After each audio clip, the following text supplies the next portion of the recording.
Hi, everyone. I'm doing a first listen today to a song which was created by an artist that I've heard before, and that is Björk. And, well, the first time I heard her was when I listened to her song Hyper Ballad. And the thing that has stuck with me since that listen was her voice. Her voice has something about it that really grabbed me. And so I wanted to hear her again. Today, I'm listening to her song Isobel from 1995, and I'm really curious to see how it goes. This is not an artist that I'm very familiar with yet. This is only my second time hearing her, so I still have a lot to explore and experience and become familiar with. Let's just dive right in.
Interesting, the introduction, as it was developing, I got this image in my mind of forest, of nature, and that was before hearing the song and following along at the lyrics.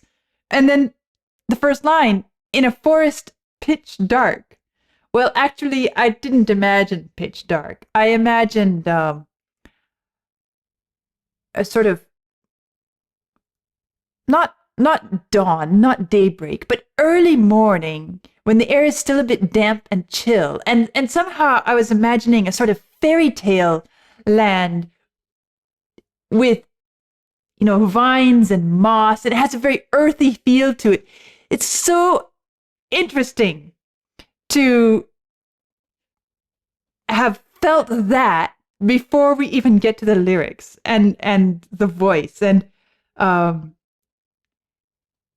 just wanted to mention that before we get any further, because I felt myself getting involved in the lyrics now, and I didn't want to forget that.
Mix.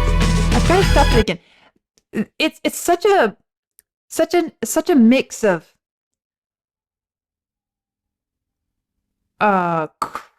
traditional classical orchestral sound with the sweeping violin lines, right? But then the percussion is quite prominent and certainly not classical style. And then her voice. It's the voice I remember. And something about the way she sings. It's almost like she's doing it in slow motion. Almost as if she's slowing herself down to talk to a child who's maybe not quite understanding what she's saying. And all of these different elements come together to weave a very emotionally complex experience, because each of them has so much in its own right. And to put them all together and then make sense of each one together, there's so much to explore in that regard. And yet, when we pull them apart, they're so distinct as well.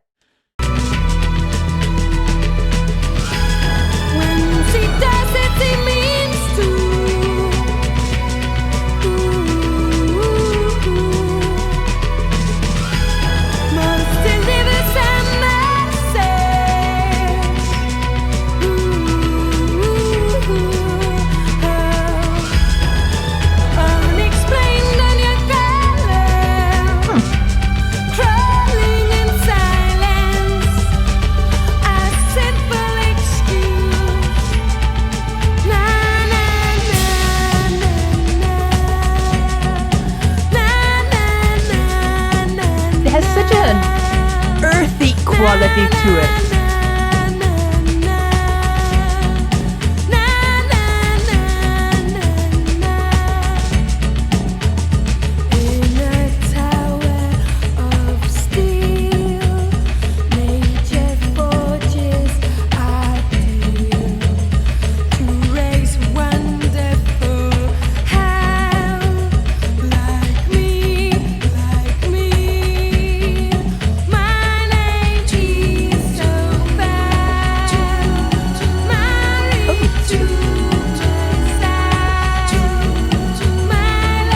The way I like the way that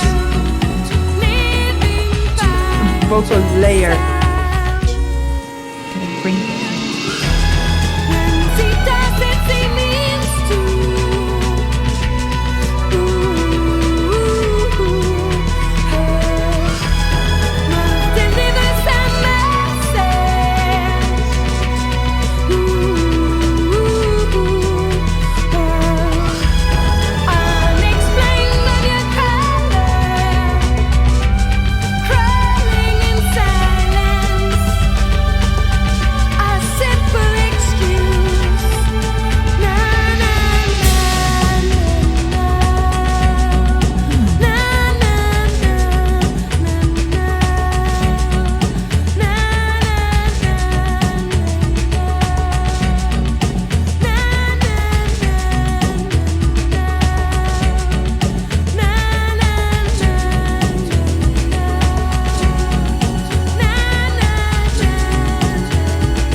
It is so quiet.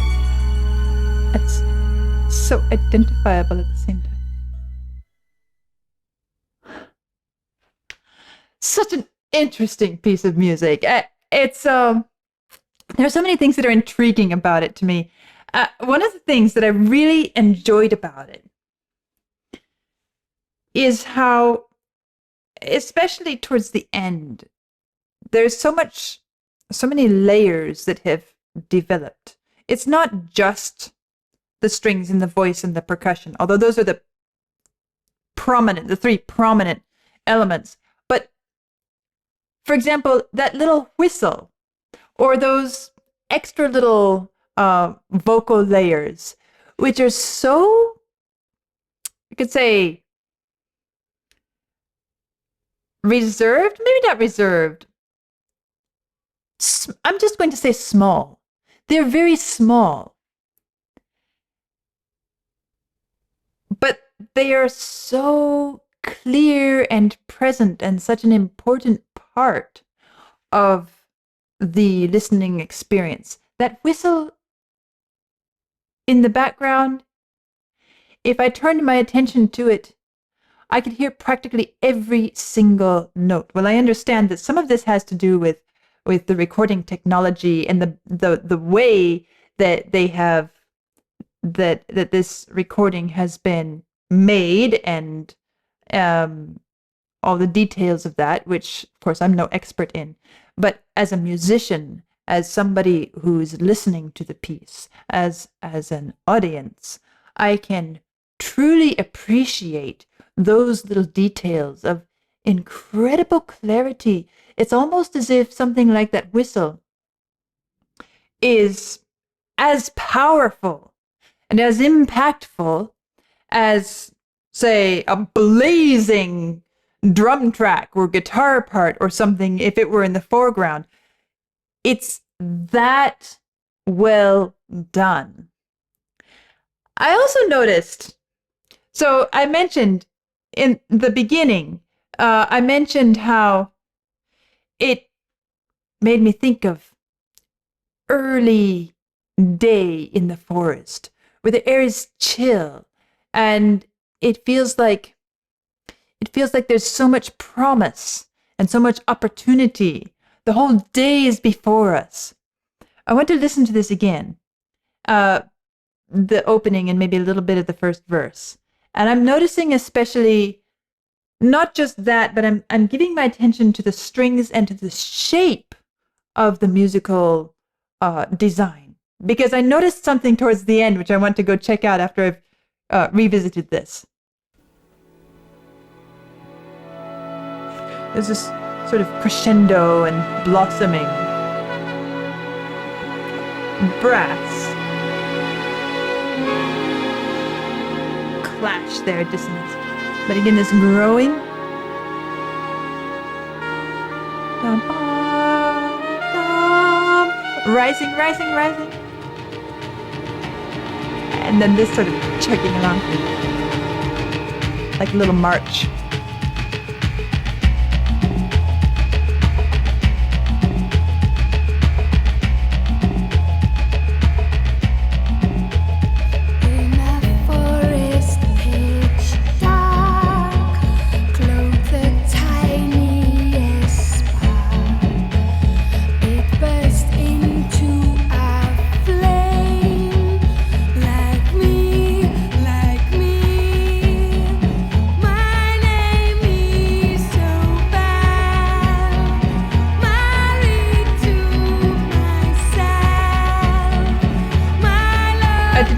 It was so far into the piece where the strings entered.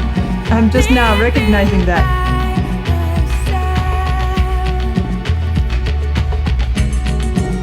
Okay, here they come. Sweeping along and upwards and upwards.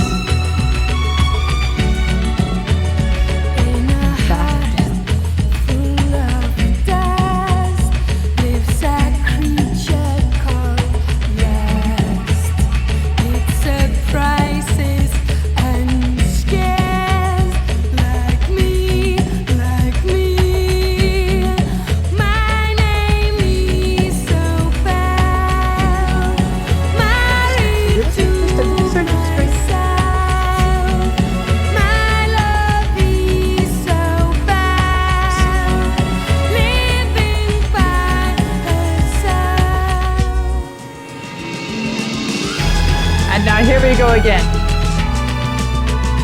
Back to that sort of march type rhythm. When she does it, it means to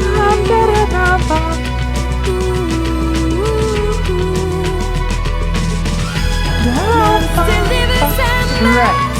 So the strings, what I'm noticing, and a whole lot of other things too that I noticed as well. The strings are far more delayed in entrance than I realized the first time through. It's brass at the opening, and now the strings are starting to come more in the spaces between the lines of verse, and when they come, it's this grand sweep. Very, very flourishing and verdant and a little bit dramatic flair. What I noticed towards the end, let's jump ahead here and notice what's happening at this point.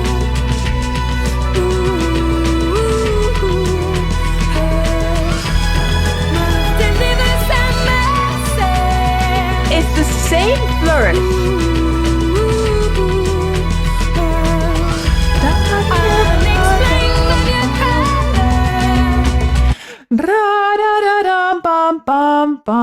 But now, strangely, in this section, having to do probably with what she's singing, which is also a descending line, I notice less, I hear less, or I feel less the impact of the blossoming,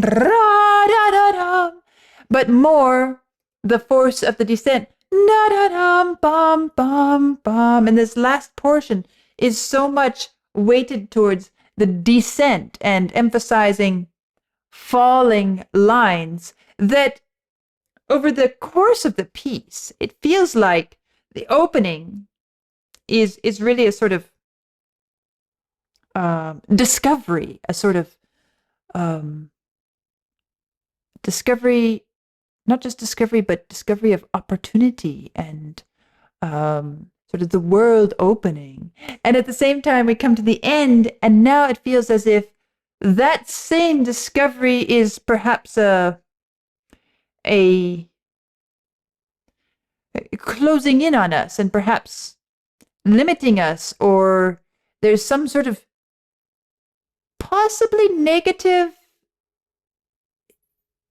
element to what it is that we've discovered and experienced in this piece of music. Just listen to how it goes.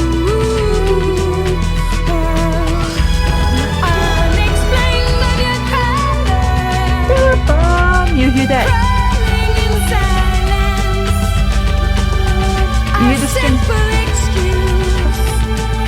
Down, down, down, down. Na, na, na. Down, down, down. Down, down, down, down. Descend.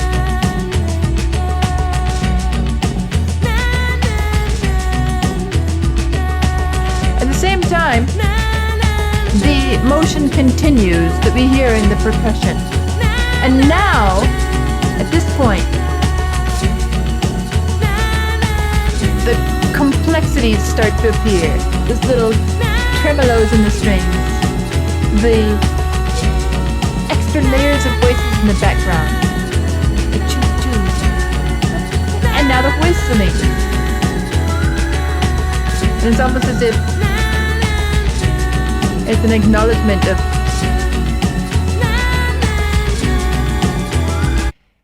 the incredible complexities of self and of life and of being alive in this world.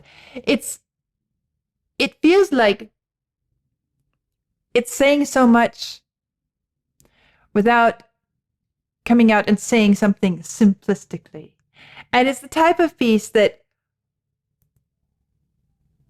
has so much room to explore in repeated listenings and just absorbing and going where each of these, really getting to know it. And I guess that's what appeals to me about this piece, is that it doesn't come across as a simplistic, oh, I got it, but more of, oh, really? That's I've got to pursue that a bit. And I find that incredibly appealing. And I feel the same way about the lyrics too, because as we're paying attention to what is being sung, the actual lyrics being sung, it suggests, it implies, it sends us towards certain ideas, but it never really assertively pushes us there. Even within the lyrics themselves, not just the music, but the lyrics, there's this very earthy quality of sort of, I almost feel like saying it's kind of like one of the classic children's fairy tales where we're exploring topics of good and evil and human nature and the human experience in this sort of fairy tale magical world. In a forest pitch dark glowed the tiniest spark. It burst into flame like me. And you could just see this being illustrated in some slightly antiquated artistic style, a children's storybook fairy tale story style with little creatures and gnomes and dwarves and some little mushrooms with dots on them and some little mice and squirrels and acorns, and it has that sort of earthy forest land quality. But it's about far more than those cute little things. And just as with those fairy tales that have stood the test of time and been passed down generations and centuries, so also this piece feels like it's trying to tell us far more than just some nice, neat little they lived happily ever after sort of, or she got eaten by a wolf, or whatever, right? It's about far more than that. It's really giving the opportunity to delve into and dwell with the elements of who we really are and explore. My name, Isobel, married to myself. My love, Isobel, living by herself. Just think about all that implies and all that we could explore with those simple lines. Who are we? What are we? How do we relate to ourselves, to the world around us? And then it goes even further. In a heart full of dust lives a creature called lust. It surprises and scares, like me. I mean, I just feel like this is great in that regard. So I am not going to try to unravel or to explain what this is saying, because I feel like that would be in a way disrespectful to it. It would limit it. And I feel like it is one of those pieces, both musically and lyrically, which is asking us to simply live with it and absorb and consider and let it have its impact, rather like, shall I say, like yeast has as it grows and develops and becomes warm and starts to leaven the entire thing. So that is my second experience listening to Björk, and I have to say that it didn't disappoint. Somehow I feel like this is an artist who really deserves attention, and it might not be music that catches us as flashy or impressive or really dramatically compelling, but if we hear and if we listen, we will find that it's incredibly powerful and worthy of attention. So that was a lot of fun. I'm sure this will be going on my playlist and I'll be listening to it some more. That was my first time listening to Isobel by Björk. I'll see you soon.